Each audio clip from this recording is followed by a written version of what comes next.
Hello, welcome to Moldy Apple. I'm Yui, your host. Let's dive into today's story. It's always start with a headline that feels a little too glossy to be real. A billionaire, a president's daughter, an empire, and a marriage that looked untouchable until it wasn't. In the late 2015, SK Group chairman Chae Taiwan broke news that detonated across South Korea business pages and gossip columns alike. He has been in a long-term affair. There was a child, and he wanted a divorce from his wife of nearly 25 years, Roh So-young. In a country where Chaebol's family built their identities on control, quiet control, generational control, this was less a confession and more a control burn. The timing, the message, the audience, it all felt deliberate, and yet the fallout was anything but. What made this more than a tabloid story was the spouse he was trying to leave. Roh So-young wasn't an anonymous partner who married into money. She was the daughter of former South Korean President Roh Tae-woo, and a cultural force in her own right, the founder and director of Art Center Nabi, a cornerstone of Korea's digital scene. She had the Rolodex, the legacy, and a public platform that didn't depend on SK boardroom. This wasn't going to fade quietly into page 2. It was going to be fought on legal grounds, on moral framing, and on the terrain where Chaebol power is most sensitive. How wealth is created and who gets to claim the credits. By then, SK Group was not just another corporate logo.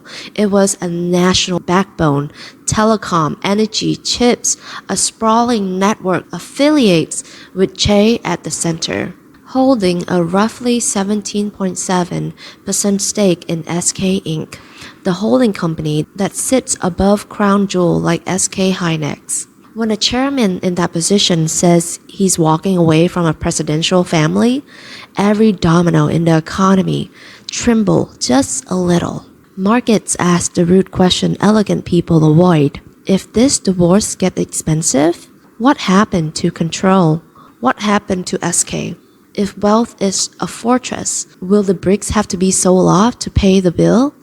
Even in 2015, analysts were already muttering about governance risk and hostile takeovers in the same breath as romance. The first legal chapter looked, on paper, manageable for their chairman.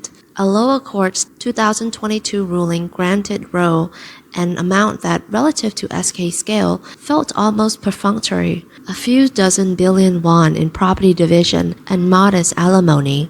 But Roh appealed, and in May 2024, the Seoul High Court did something historic. It ballooned the award to 1.38 trillion won, about $1 billion US, plus alimony. It wasn't merely a larger number, it was a judgment that interrogated the origin of SK value. The court recognized explicitly that Chae marriage into the Roh family conferred advantages, access, regulatory ease, the soft power of proximity to a president that helped SK grow. In other words, the empire rise didn't happen in a vacuum, and the people who brought that proximity to the table was entitled to a share that reflected it. It's one thing to be told to divide the house and the car. It's another to be told the stock you see as the essence of your identity. Shares that translate directly into command over thousands of employees and national strategy are joint property. That was the sting in the ruling. SK Inc. shares were not some sacred inheritance immune to family law. They were part of the marital estate. The implications were immediate and dramatic. If the judgment stood, Chae would need to find liquidity with the delicacy of a bomb technician, perhaps loans against share, perhaps selling non-core assets, maybe even parting with stocks in ways that risk weakening his grip. Markets noticed. SK Inc. shares jumped on speculation that shoring up control would require tactical buys or shareholder-friendly moves. The boardroom's choreography turned urgent. Che apologized publicly after the ruling, a corporate-era bow designed to reassure employees, affiliates, and the public that he would safeguard management's stability and national economy. Code for, "We know this look volatile, we're building fire breaks." Behind that public face, legal engines rave.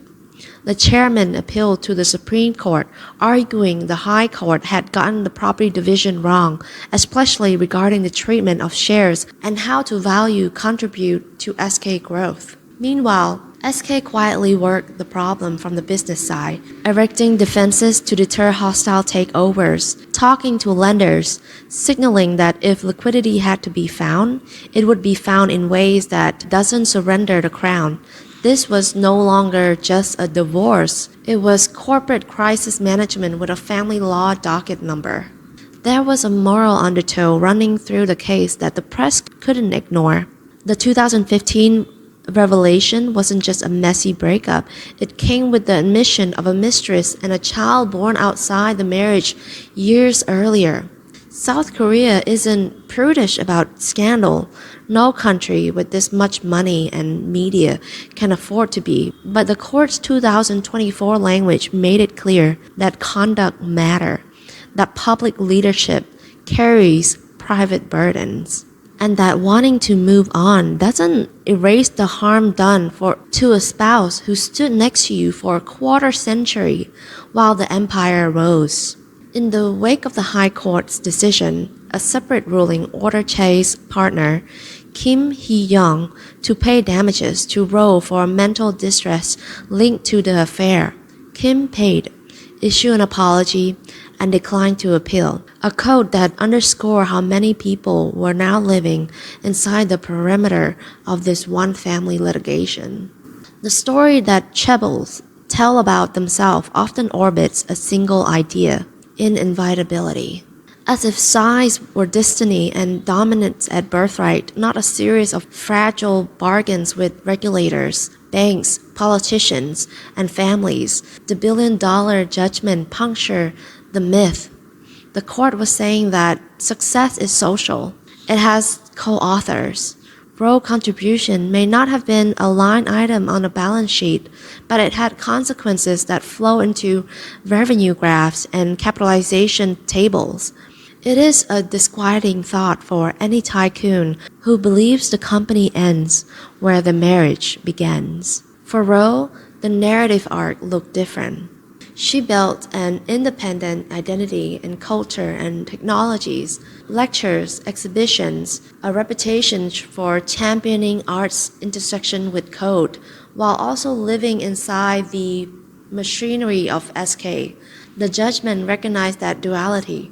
She was not merely a beneficiary of wealth, she was a participant in the ecosystem that created it. Her lineage mattered, yes, but so did her own institutional power. When you found a major art center, you build networks of patrons, officials, global partners that don't vanish when the marriage does. In the court's eye, that network was part of a story of SK ascendancy. The soft architecture that made certain doors easier to open and certain calls easier to return. If you listen carefully to the way corporate insiders talk about this case, you hear the vocabulary of siege, defensive walls, share pledge, affiliate shields. The worst case scenario always lurks. To satisfy a judgment this large, a chairman may be forced to sell enough equity to invite activist pressure or even predation from a rival. South Korea markets are sophisticated. They can smell vulnerability. So SK's message in June 2024 was simple and relentless. We will not be a target. We will keep control. We will do what it takes. The subtext for anyone who knows the dance was equally clear.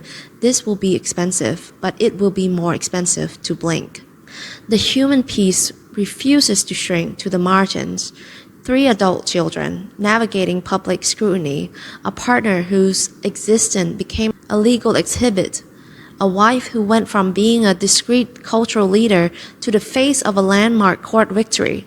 Chai, a chairman used to setting the tempo, now moving to the court's metronome.